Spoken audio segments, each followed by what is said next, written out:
Hi student, good morning all of you. आज आप लोगों के लिए हम क्लास 10th NCERT चैप्टर 1 वास्तविक संख्या के बारे में चर्चा करेंगे। सबसे इम्पोर्टेंट चैप्टर है वास्तविक संख्या और इसी के बारे में हम लोग जो है सो आज बात करने के लिए जा रहे हैं। सबसे पहले ये हमें देखना है कि वास्तविक संख्या के अंतर्गत हमें क्या क्या पढ़ना है। सबसे पहले इसके बारे में जानना जरूरी है। तो बाबू, वास्तविक संख्या के अंतर्गत हमें जो है सो पूर्ण संख्या के बारे में पढ़ना है, प्राकृतिक संख्या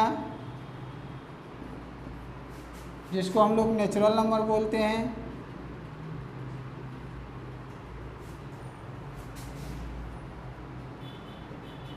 नेचुरल नंबर। वास्तविक संख्या के अंतर्गत हम लोग प्राकृतिक संख्या के बारे में पढ़ेंगे। नेचुरल नंबर होता है क्या है, तो इसको देखिए। गिनती की संख्या को वास्तविक संख्या, गिनती की संख्या को प्राकृतिक संख्या कहा जाता है। गिनती की संख्या को, गिनती की संख्या को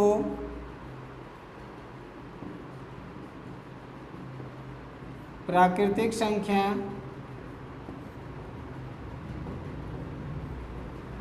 कहते हैं। इसे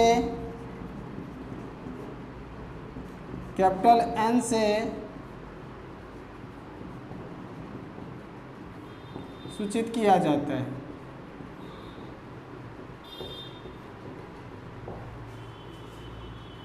जैसे 1 2 3 4 5 डॉट डॉट डॉट डॉट आदि। इसमें एक सबसे इम्पोर्टेंट बात होता है, ऑब्जेक्टिव के व्यू से ये आता है कि सबसे छोटा प्राकृतिक संख्या क्या होती है। तो बाबू लिखेंगे सबसे छोटी प्राकृतिक संख्या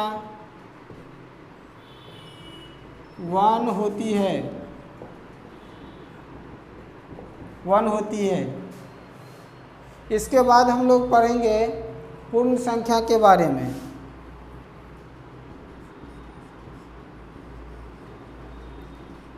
पूर्ण संख्या जिसको हम लोग क्या बोलते हैं, होल नंबर।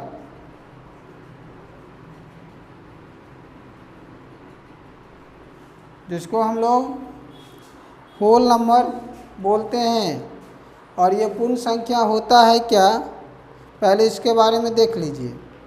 प्राकृतिक संख्याओं के समूह में, प्राकृतिक संख्याओं के समूह में यदि हम क्या करते हैं, शून्य को मिला दिया जाता है, तो उसे हम क्या कहेंगे, पूर्ण संख्या कहेंगे। तो लिखते हैं इसके बारे में, प्राकृतिक संख्याओं के समूह में, प्राकृतिक संख्याओं के समूह में शून्य मिला दिया जाता है, मिला दिया जाता है, तो उसे पूर्ण संख्या कहते हैं, पूर्ण संख्या कहते हैं। और इसे कैपिटल W से सूचित किया जाता है। इसे कैपिटल W से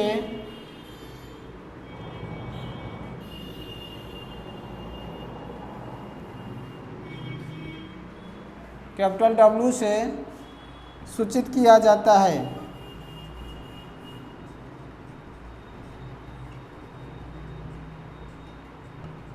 जैसे क्या हो जाएगा, 0 1 2 3 डॉट डॉट। तो ये हमारा क्या होता है, पूर्ण संख्या हो जाता है। अब इसके बाद हम लोग जो है सो आगे पूर्णांक के बारे में पढ़ेंगे कि पूर्णांक क्या होता है,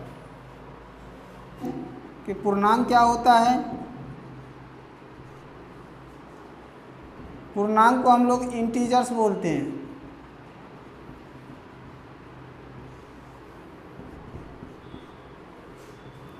पूर्ण संख्याओं के समूह में प्राकृतिक संख्याओं के ऋणात्मक अंक को अगर मिला दिया जाता है तो उससे जो संख्या आपको प्राप्त होते हैं वही आपको क्या कहलाते हैं, पूर्णांक कहलाते हैं। क्या कहलाते हैं, पूर्णांक कहलाते हैं। तो लिखते हैं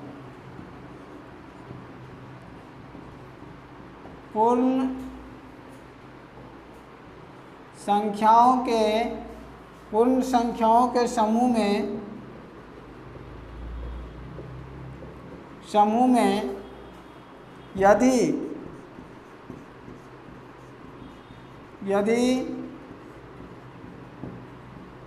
प्राकृतिक संख्याओं के ऋणात्मक अंक को मिला दिया जाता है, ऋणात्मक अंक को मिला दिया जाता है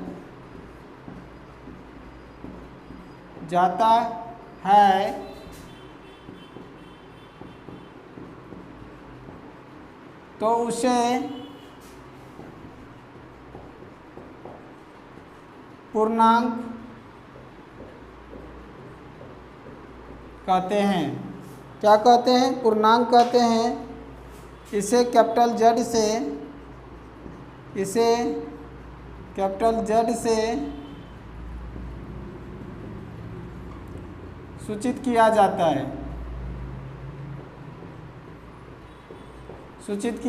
है। जैसे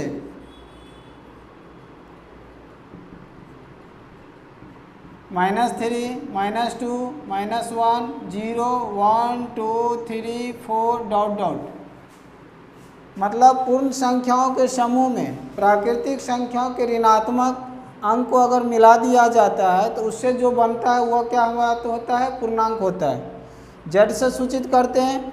जैसे -3 हमने लिखे थे, इधर बाबू -4 भी होगा, -5 होगा, -6 होगा, और इधर हम क्या देख रहे हैं, 0, 1, 2, 3, 4, 5 ... अब एक चीज़ देखिए, ये वाले जो हमारे अंक होते हैं ये हमारे होते हैं ऋणात्मक पूर्णांक होते हैं, और ये वाले जो अंक होते हैं बाबू ये हमारे धनात्मक पूर्णांक होते हैं। बच गया आपके पास 0। तो 0 ना तो धनात्मक होता है और ना ही क्या होते हैं, आपको ऋणात्मक होते हैं। तो नोट में आप लिख लीजिए, ये कभी कभी आपको ऑब्जेक्टिव के व्यू से क्वेश्चन आता है कि शून्य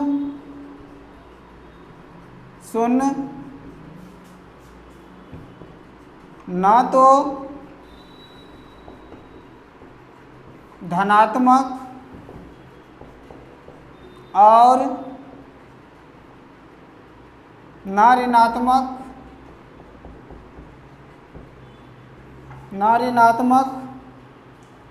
पूर्णांक होते हैं।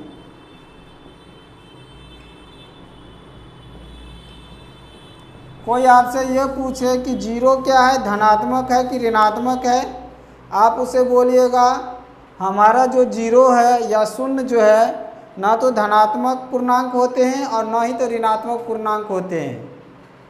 इसको 0 को धनात्मक और ऋणात्मक पूर्णांक में नहीं रखा जाता है। अब आगे हम लोग जो है सो परिमेय संख्या के बारे में पढ़ते हैं। इस चैप्टर के अंतर्गत हम लोग परिमेय संख्या, जिसको हम लोग क्या बोलते हैं बाबू, रेशनल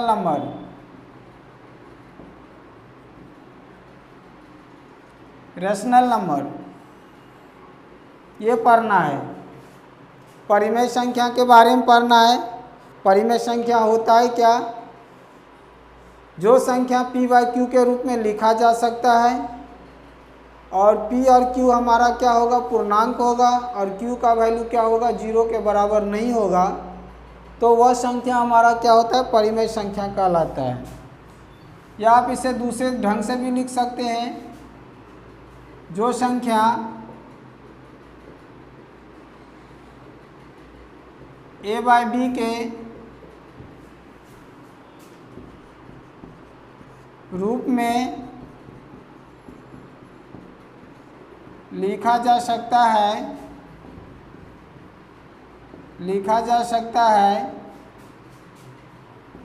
जहां a और b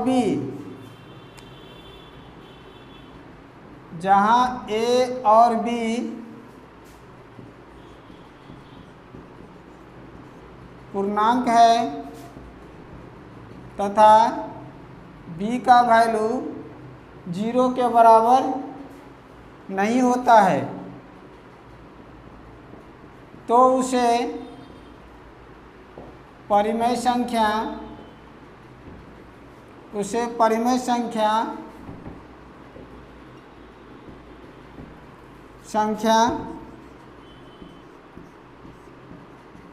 कहते हैं। क्या कहते हैं? इसे परिमेय संख्या कहते हैं। जैसे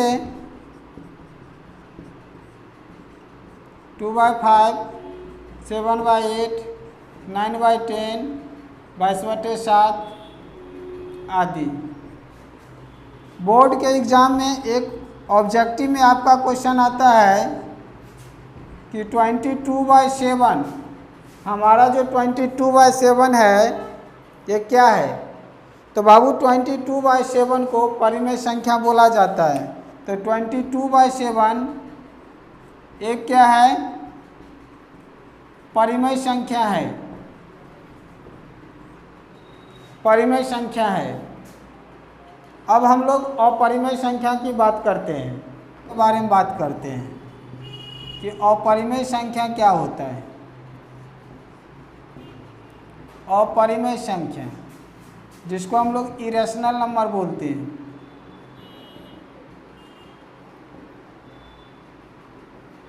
इरेशनल नंबर, जो संख्या p बाई क्यू के रूप में नहीं लिखा जाएगा वह अपरिमेय संख्या कहलाएगा। अर्थात जो संख्या परिमेय संख्या नहीं होगा वही अपरिमेय संख्या कहलाएगा। आप इसको ऐसे भी डिफाइन कर सकते हैं, जो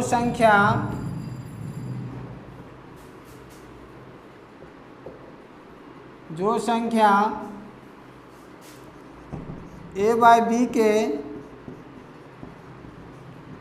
रूप में नहीं लिखा जाता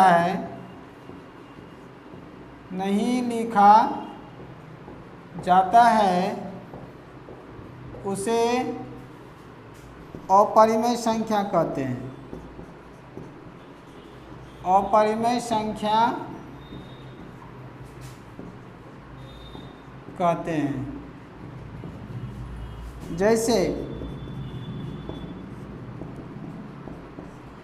√2 हो गया, √3 हो गया, √5 हो गया, पाई हो गया आदि। बोर्ड में इसमें भी से एक क्वेश्चन रहता ही है ऑब्जेक्टिव के लिए, और 100% क्वेश्चन पूछता है कि पाई जो है, पाई, इसको बाबू हम लोग क्या बोलते हैं? पाई। क्या बोलिएगा? इसको आप जो है सो पाई बोलते हैं। ये बाबू ग्रीक भाषा है, ग्रीक शब्द है। तो पाई क्या है? पाई एक अपरिमेय संख्या है। पाई एक अपरिमेय संख्या है। क्वेश्चन देखिए, यहाँ पे अब बच्चा सबको दिमाग में आएगा कि सर पाई का तो वैल्यू 22/7 होता है, तो आप उसको जो है सो बोलते हैं कि परिमेय है और इसको बोलते हो अपरिमेय। तो वह 22/7 जो वैल्यू लिखा हुआ रहेगा तो उसको हम परिमेय ही बोलेंगे, क्योंकि वह हमारा p बाई क्यू को फॉर्म में दिया गया है। और ये जो हमारा पाई है ये p बाई क्यू को फॉर्म में नहीं दिया गया है, इसलिए अगर पाई लिखा है तो अपरिमेय संख्या में आप टिक लगा दीजिएगा। 22/7 लिखा हुआ रहेगा तो आप उसे क्या करिएगा, परिमेय संख्या में टिक लगा दीजिए। और ये दोनों ही में से एक जो है सो बोर्ड में ऑब्जेक्टिव में 100% क्वेश्चन पूछता है प्रत्येक साल, तो इसलिए आपको जो है सो इसको याद रखना है। चले बाबू, अब आप लोगों को वास्तविक संख्या के बारे में, जो चैप्टर का नाम है उसके बारे में अब हम लोग पढ़ेंगे। इसके पहले से तो हम लोग बेसिक कॉन्सेप्ट पढ़े हैं कि उस चैप्टर के अंतर्गत क्या क्या बात दिया हुआ था, उसमें से ऑब्जेक्टिव के व्यू से वह पढ़े, बेसिक नॉलेज के लिए वह बात पढ़े, लेकिन मुख्य रूप से आपको पढ़ना है वास्तविक संख्या। तो वास्तविक संख्या जिसको हम लोग रियल नंबर भी बोलते हैं, ये होता है क्या? तो परिमेय संख्या और अपरिमेय संख्या के सम्मिलित रूप को ही वास्तविक संख्या कहा जाता है। परिमेय संख्या के वैल्यू को और अपरिमेय संख्या के वैल्यू को जब आप एक जगह रख दीजिएगा तो उससे आपका जो फॉर्म बनेगा या आपको वह जो दिखाई देगा वही हमारा क्या होता है, वास्तविक संख्या होता है। तो चलिए इसके बारे में लिखते हैं। परिमेय तथा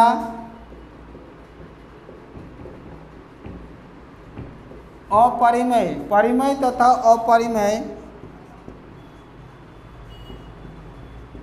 संख्याओं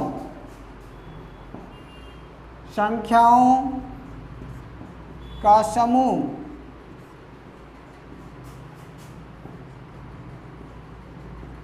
वास्तविक संख्याएं कहलाती है।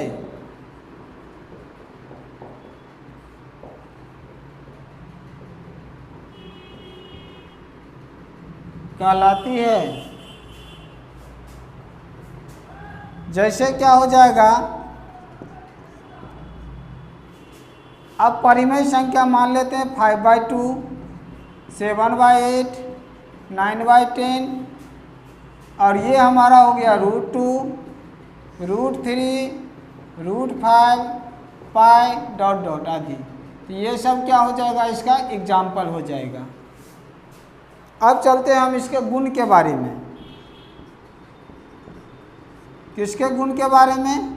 वास्तविक संख्या के गुण के बारे में। तो वास्तविक संख्या के गुण के बारे में अब आप लोग को हम बता रहे हैं। इसके अंतर्गत हम लोग जो है सो क्या क्या पढ़ेंगे, यूक्लिड विभाजन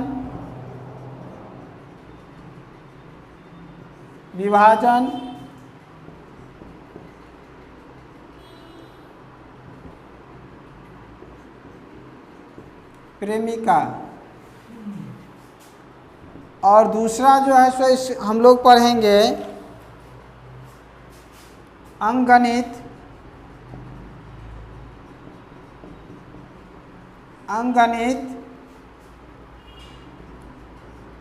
की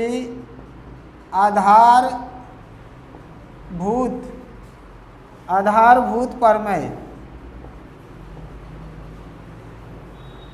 वास्तविक संख्या के अंतर्गत आपको यूक्लिड विभाजन, प्रेमिका और अंकगणित के आधारभूत प्रमेय के बारे में पढ़ेंगे।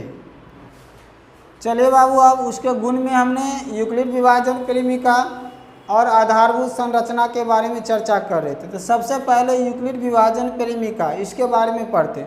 मतलब यूक्लिड विभाजन एल्गोरिथम, इसको एल्गोरिथम भी बोला जाता है। ये होता है क्या? तो सबसे पहले इसके बारे में देखिए। ये जो हमारे यूक्लिड है, ये हमारे गणितज्ञ थे। ये कौन थे? गणितज्ञ थे। यूक्लिड जो है एक गणितज्ञ थे। और आपका जो है सो विभाजन, जो विभाजन जो शब्द है इसका मतलब होता है भाग करना। क्या होता है? भाग करना। और ये आपका प्रेमिका, जिसको आप जो है सो एल्गोरिथम भी बोलते हैं, और इसका मतलब होता है हेल्पिंग थ्योरम। इसका मतलब क्या होता है? Helping theorem. मतलब जो किसी के सहायता से किसी चीज़ का निर्माण होता है तो उसी को यह बोला जाता है। इसलिए आप इसे हेल्पिंग लिख सकते हैं। चलिए यूक्लिड के बारे में, यूक्लिड क्या है, हमारा गणितज्ञ है। विभाजन का मतलब होता है भाग करना, और प्रेमिका जिसको हम लोग एल्गोरिथम भी बोलते हैं, इसका होता है सहायक सिद्धांत या इसको हेल्पिंग थ्योरम कहा जाता है। अब बात हुआ कि अक्सर सर ई प्रेमिका और प्रमेय के बारे में हम बताते कि दोनों होता है क्या, मतलब हमने आपको ये लिखा है एक साइड प्रेमिका और एक साइड आपको हम लिखा रहे प्रमेय, ये थ्योरम होता है। ये क्या है, आपका थ्योरम है।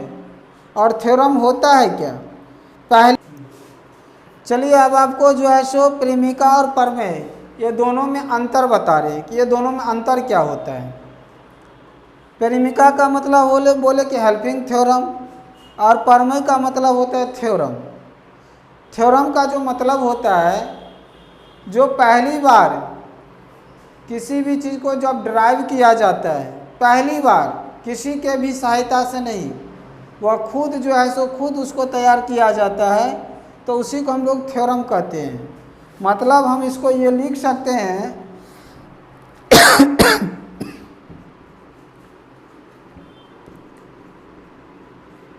पहली बार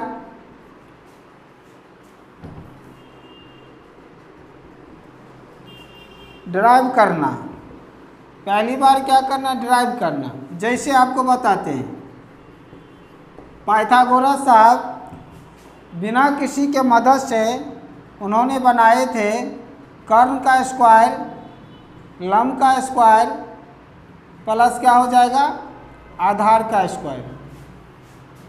ये एक थ्योरम दिया था। मतलब पाइथागोरस पहली बार जब ये बनाए, पहली बार जब ये ड्राइव किया था, तो ये एक थ्योरम दिया था। और इसी थ्योरम के मदद से हम किसी दूसरे चीज़ का जब निर्माण करते हैं, तो यही हमारा हेल्पिंग थ्योरम होता है, जिसको हम लोग प्रेमिका कहते हैं, एल्गोरिथम कहा जाता है। एल्गोरिथम जो होते हैं वह किसी चीज़ का नकल किया हुआ चीज़ों को लेके बनाया जाता है।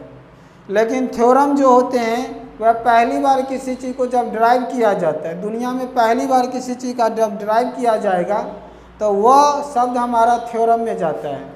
और एल्गोरिथम में जो होते हैं, इसमें क्या होते हैं, एल्गोरिथम जिसको आप खोज बोलते हैं, जो किसी दूसरी प्रमेय की सहायता से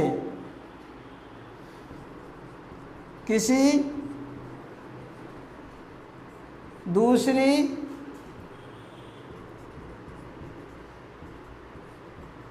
प्रमेय की सहायता से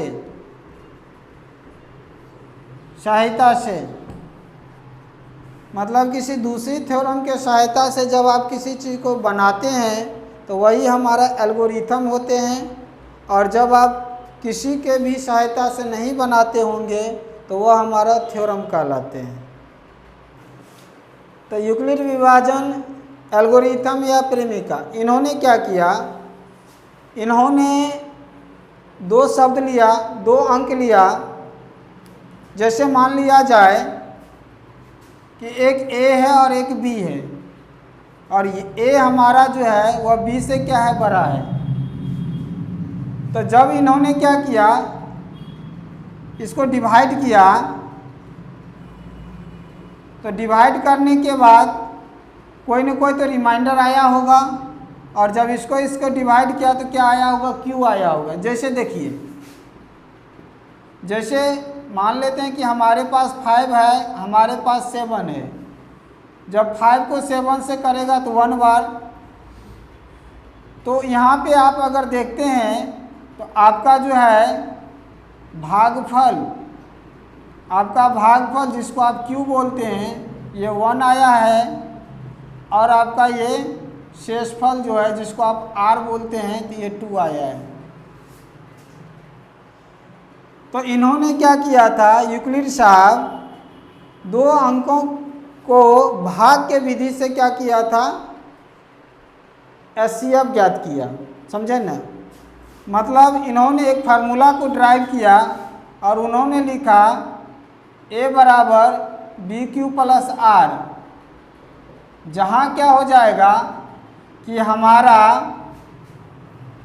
r का वैल्यू जो होगा वह क्या होगा, 0 होगा।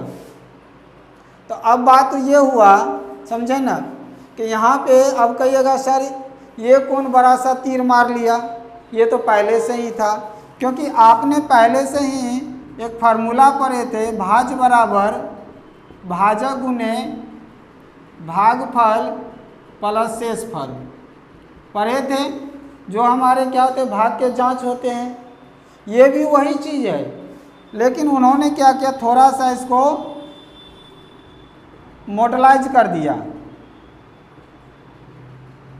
थोड़ा सा क्या किया, मॉडलाइज कर दिए। तो ये इससे हम लोग क्या निकालते थे, भाग का जांच करते थे, इन्होंने भी यही किया। तो इसमें आश्चर्य करने का कोई बात नहीं था, लेकिन हाँ आश्चर्य करने का बात ये था कि इन्होंने इस विधि से दुनिया को एचसीएफ निकालने का एक तरीका दिया। दुनिया को क्या दिया, एचसीएफ निकालने का एक तरीका दिया। इसलिए हम लोग यूक्लिड विभाजन एल्गोरिथम या प्रेमिका से क्या निकाला जाता है, एचसीएफ निकाला जाता है। ये भी आपका एक क्वेश्चन आता है कि इससे क्या किया जाता है, यूक्लिड विभाजन एल्गोरिथम से आप क्या निकालते हैं। तो यूक्लिड विभाजन एल्गोरिथम के द्वारा क्या किया जाता है, एचसीएफ निकाला। तो उन्होंने इस विधि से क्या किया, इसका एक एचसीएफ निकाला। अब आप लोगों इसके आगे जो है सो भाग 2 जो है सो आपको हम नेक्स्ट वीडियो में 1 से 2 दिन में अपलोड कर देंगे।